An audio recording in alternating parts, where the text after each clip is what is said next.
Hello guys, I'm Steve. Welcome back to the channel. Welcome back to another video. If it's your first time stopping by the channel, hit that subscribe button. Trust me, you won't regret it. If you're a returning subscriber, as always, guys, welcome back, and I do appreciate the support. Guys, listen, I want to talk about the third member of the five-man group that was involved in the death of Tyre Nichols. And this one right here, this person I'm talking about, is none other than Desmond Mills Jr., aka the Memphis Tank.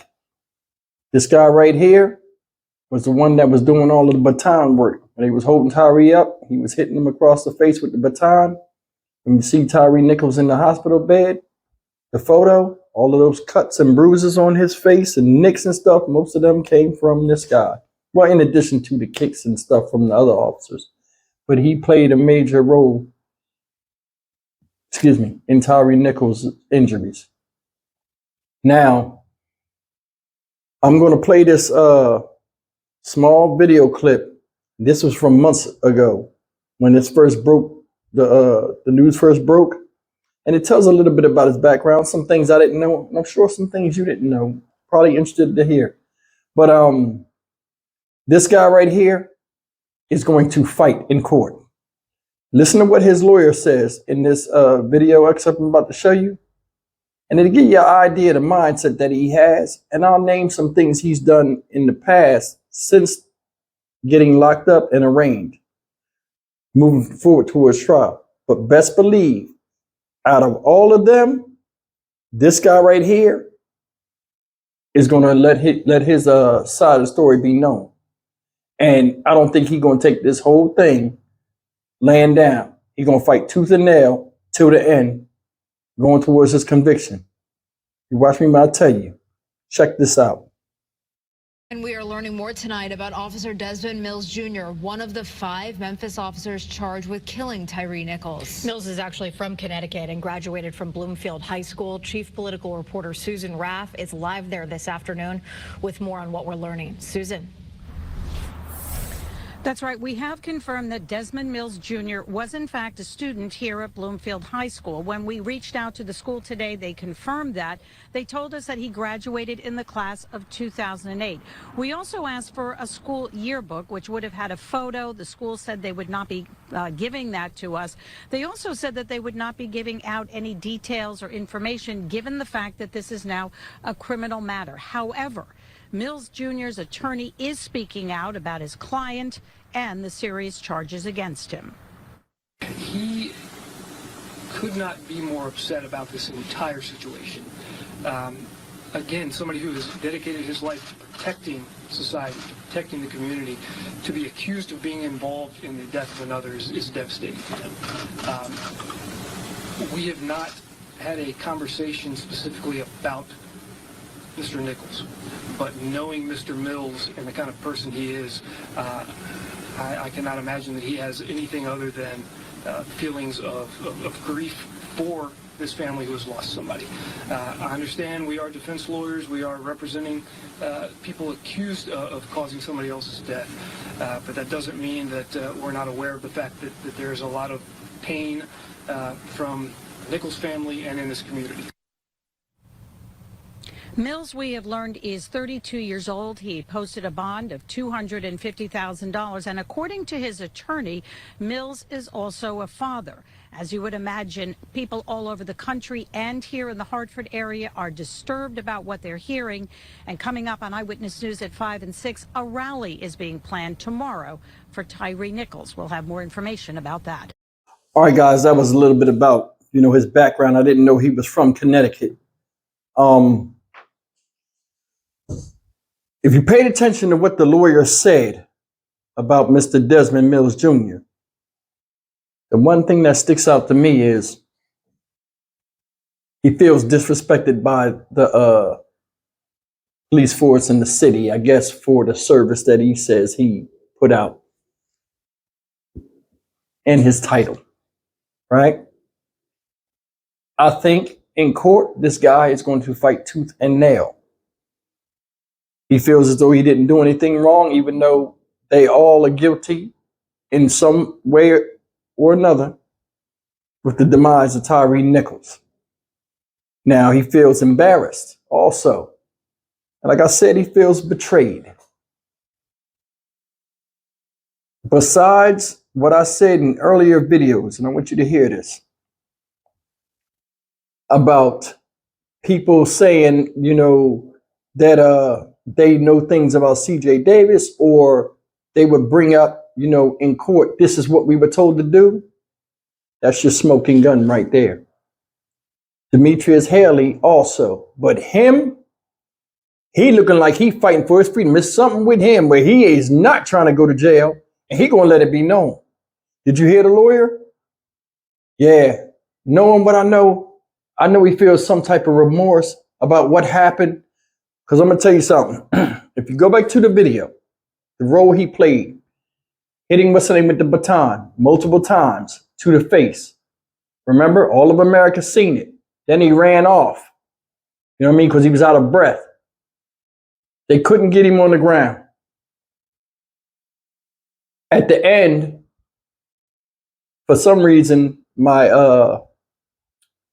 videos of Tyre Nichols are not playing. And I want you guys, this is just a quick thing.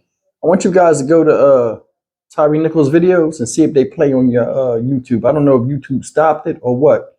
Every time I go to hit the video, to hit play, it takes me back to the home screen. So I don't know what's going on with that, but other videos are playing.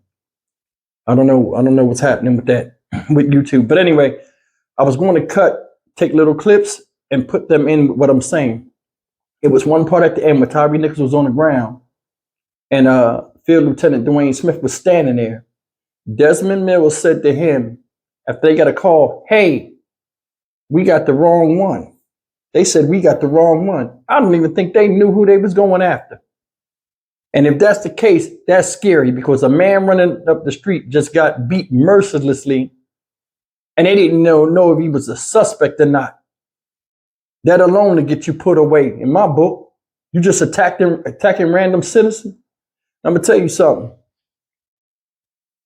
Another thing about this situation where I think he's not going to take this line down, I've spoken to some police that have chimed in on the channel, asked to contact me in my email, and they said, according to police procedures, a lot of what Desmond Mills did was in line with normal police procedure, which is shocking to me, where you can beat a person in the face with a baton with a metal thing on the tip of it, where it's flexible.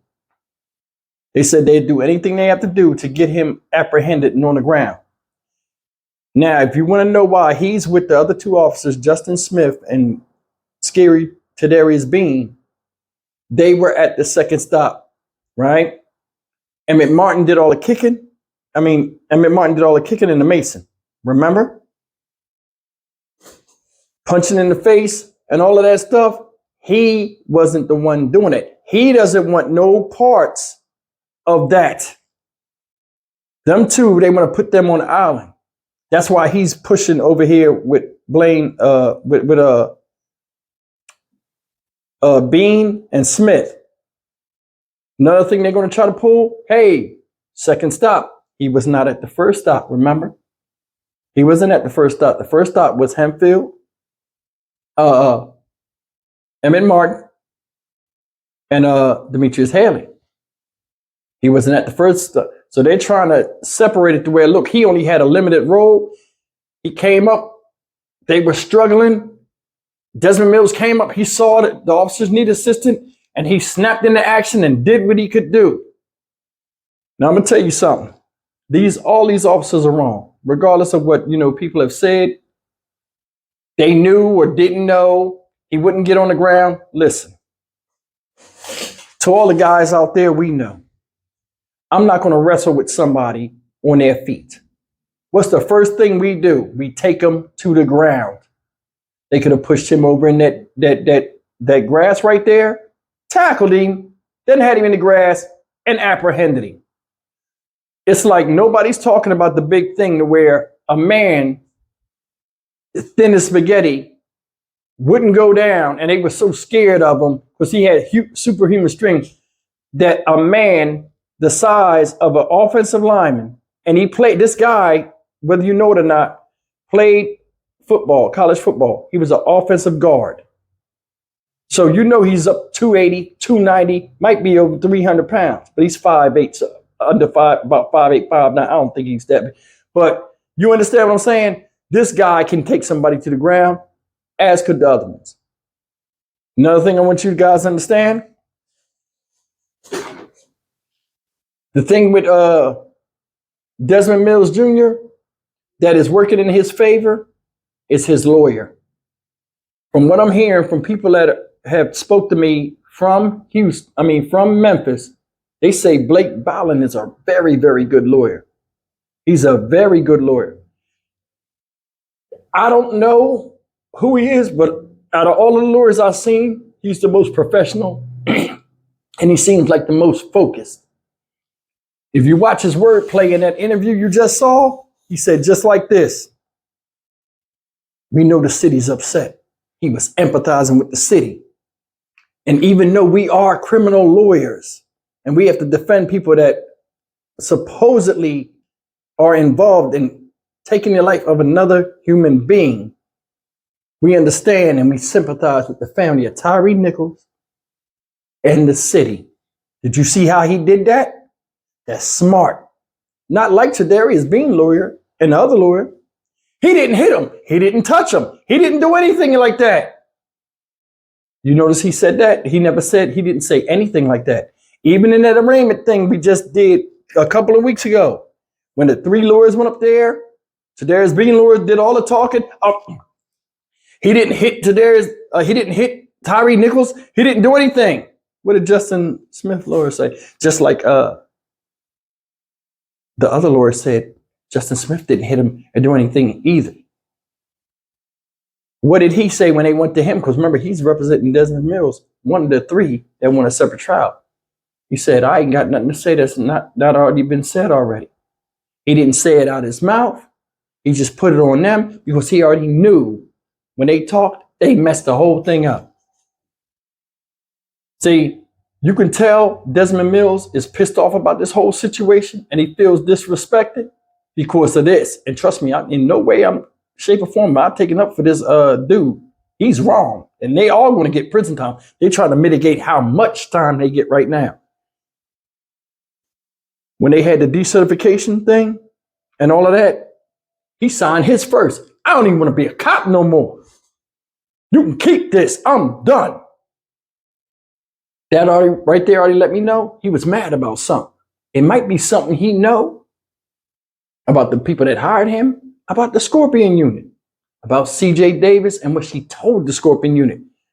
It's a lot going to be said in this trial, and it's going to be some major shakeups that we don't even see coming.